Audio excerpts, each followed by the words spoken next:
All right, everybody, how y'all doing today? It is Saturday, August the 16th. Man, time is flying. We are here fishing honey holes. It's your boy, the average fisherman, aka the honey hole hunter. So, today, I kind of wanted to just make a video um, just to kind of go over some basic stuff. I think this is just 101, and this is for the folks that are men, women that are trying to get into doing a little fishing and to just to put you in on some simple things that I think sometimes we don't really think about, you know.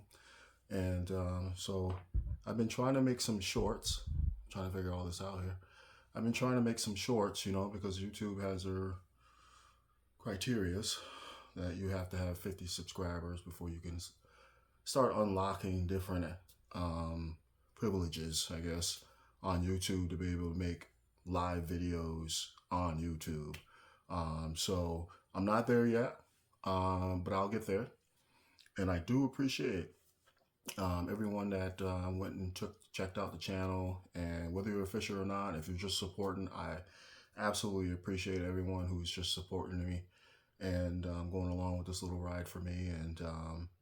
And I absolutely appreciate everyone for your support um, on Facebook. All my friends, thank you. Much love to all of you. So I decided I was just going to make another video on the phone and I'll just be able to upload it.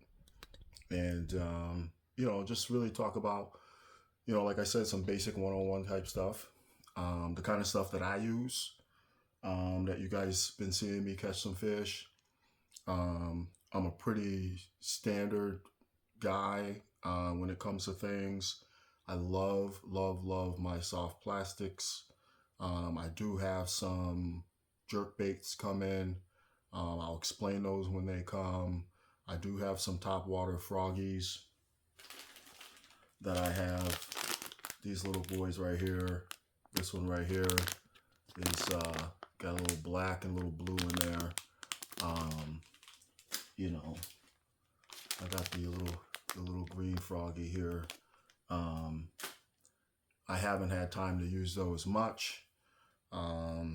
This year has been really, really bad with the weeds in the lakes. So it's been a challenge to deal with that. But I think that has a lot to do with the weather and and all that kind of stuff too. So, but we make it happen, and you see, I've been doing just pretty good so far. Again, I just want to go over some simple stuff, the kind of stuff that I'm using. You guys heard me before shout out Rebel Angler, and if you're here in Pittsfield and this surrounding Berkshire County area, we don't have a lot. We have Dick's, we have Walmart, and a few local shops that sell bait shops and so forth. So we don't have a lot, and so as far as a lot of options, so I became a field tester for Rebel Angler, and they are in Texas.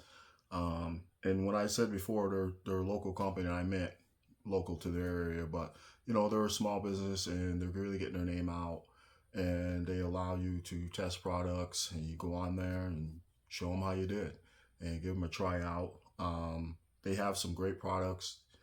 They had some garlic infused baits that were great. I didn't have a lot of luck with them personally, but I haven't given up on them yet. But they have been able to give us all, an opportunity to test out these different baits and have different looks on things. And because this stuff is just like any other sport or any other hobby, it can get expensive after a while. So, you start buying some of these bigger name brands, they get expensive, and if you're out catching fish, a lot of times they don't last very long. So you're buying a $9 pack of, worm baits like these here from, Yokomoto or some of the higher end companies, then those are $9 a pack. So with this company, you're getting the same quality and you're paying just shipping and handling, $6.95. I mean, really, how can you go wrong? And they're good, solid products. So again, once again, shout out to them. I think I tried to leave a link in the community chat. I welcome anyone to the community chat. I left a little message in there. If you see it on my page, we can go back and forth. We can have a conversation. This is all about everybody learning. I'm not a professional. I kept that name Average Fisherman because that's pretty much what I am. You know, I got a 9 to 5 just like everybody else, but this is my happy place. And I was fortunate enough to have a girlfriend who recognized that this is what gets me excited, because I don't get excited about much. And, you know, she gifted me with a gift card for Father's Day, and that's how this all started. So it's just great to have her support and to be able to have something that, you know, I love doing and that I can talk about and not feel nervous talking about it, because I know about it a little bit. I'm still learning too. You know, I watch videos too, you know, and, you know, this is really for people who are really just starting out, you know, and whether you know, are trying to, you know, really take it serious, or if you know, weekend warrior, but everybody likes to catch fish, right? And so, and it's just a peaceful thing to do. And I look at it like a chess match. You know, you can go out some days and it may not seem like it's gonna happen for you that day. I'm okay with it, but you know, every once in a while, you want to just have some options and see if you can make it happen. And sometimes you really can. And if you start learning the different techniques and water conditions and, you know, all that stuff really plays a big factor on catching fish.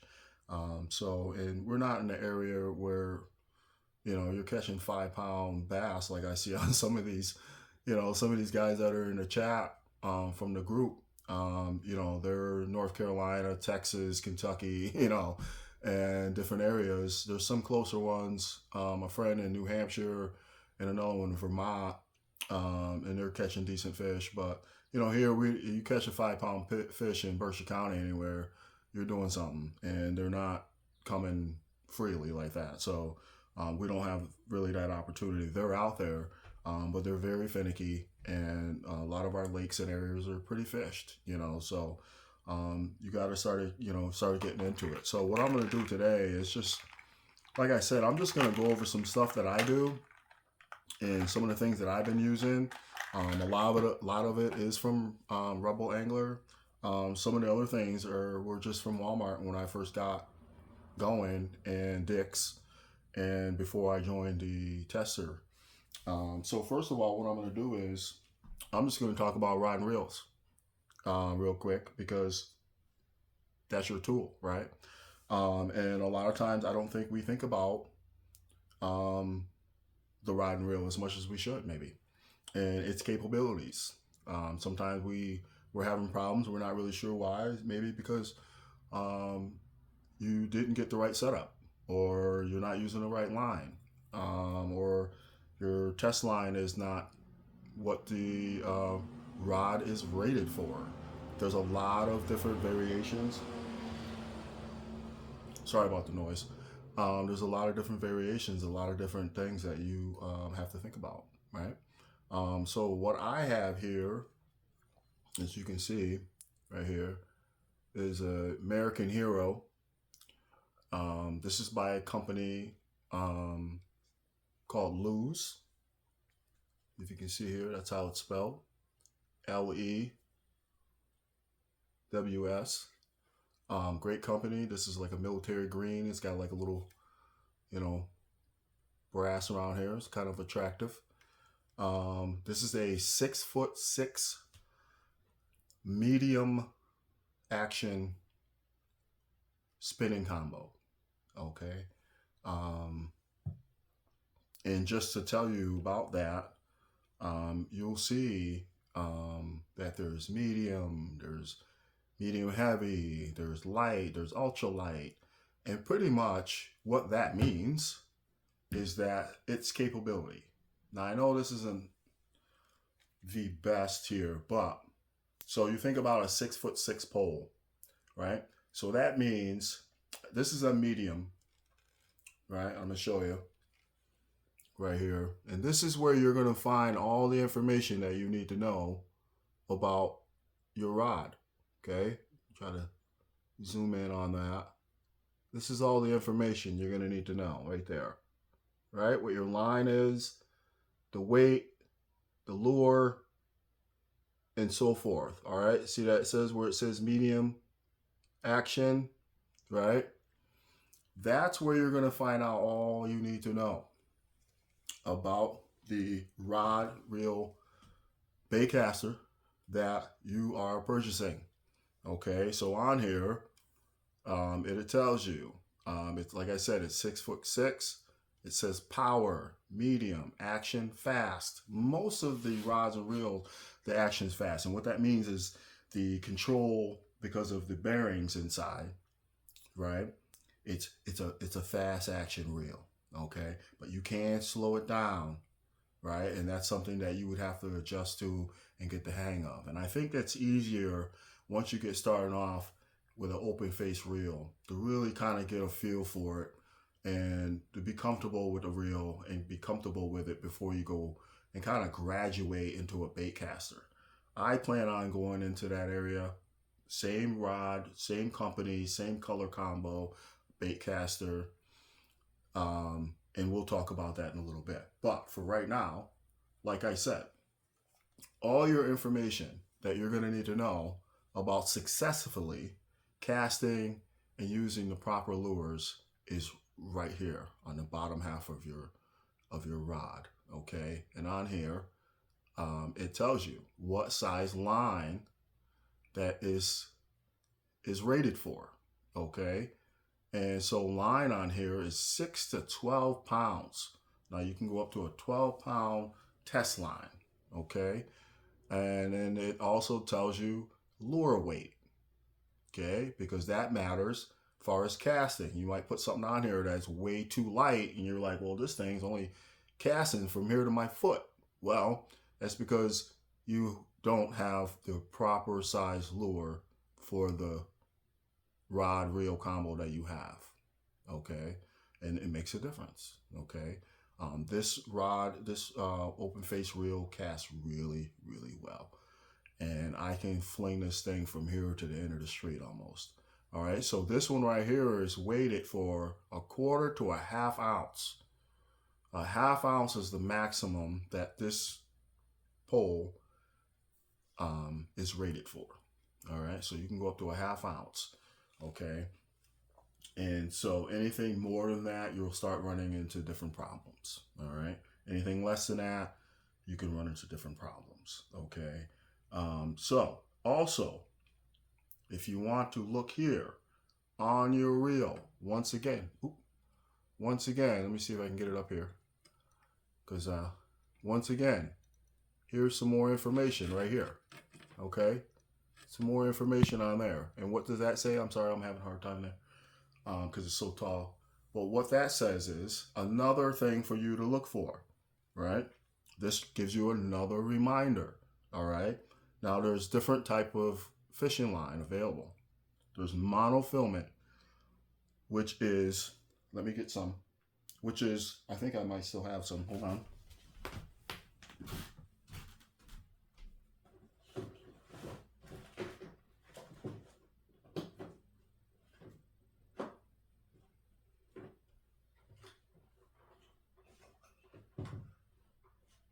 No, I don't. Sorry. I actually don't have any more. Just re-spooled my line. But monofilament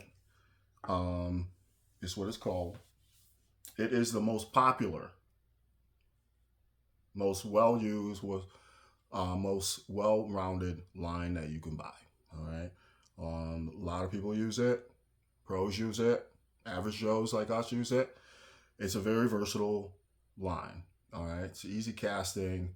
A lot of times when you buy that in a store, look at the back of the box. The back of the box, and again, I don't have one, but the backs of the box will tell you. It will give you not only what pound test line is, how many yards it is, and it also will tell you what it's capable of. it'll tell you that it's a great casting. It'll tell you that it's abrasive friendly or not, and it'll rate itself, and it'll tell you, because if you're going to be fishing in an area where it may be a little rocky and excuse me, you're fishing over some trees and so forth that are in the ground, and all that rubbing on there, it puts a lot of stress on the line, okay? And after you done caught a few fish, it starts to break that line down. So on the back of that box, pay attention, all right? So that'll tell you, and they tell you honestly on the back that, hey, this one's not the best on the abrasive, but it's a smooth casting, very versatile line, okay? And so now you have to, go from there and decide where you are fishing and what kind of area you're fishing in, okay? So the mono is the most popular line that you can use, okay? And my point was on your reel here, okay, right down where I was showing you on the reel, all right, right there, okay? Unfortunately, I'm trying to get you a nice zoom in there, okay? But what that's telling you, it is telling you the gear ratio, which is 6:1, right? And then it'll tell you on there, the mono, let me spin this out of the way. It's telling you on here that the mono, right, 6 pounds, you can put 260 yards on here at 6 pounds, okay? At 8 pounds, you can put 215 yards on here. And at 10 pounds, you can put 180 yards on here. Now it goes up to 12. Why it doesn't go up to 12, that I'm not sure. But then you have braided line. And braided line is also amazing, okay? And I'll tell you the difference between that. And when I actually do get that baitcaster, I think I'm going to use braid on that. And then now the difference is braid doesn't stretch, okay? This stuff here, you get a good fish on there, and depending on where you are, especially over in Cheshire Lake, you're pulling them up through the weeds, and it puts a lot of stress on that line, okay? And it slowly starts to stretch, right? And so now you have to be careful with that. For me, if I catch a good couple decent sized fish on here, what I'm going to do is I'm going to take a section of that out off the spool now, okay? I'm going to take a little section of that out, maybe a couple feet of it, right? And then I'm going to clip that right off and start with some fresh stuff. That's what I do, because everything on the spool is still good, okay? So every once in a while, it's good to make sure you check that line, and you can tell it'll be a little twisty.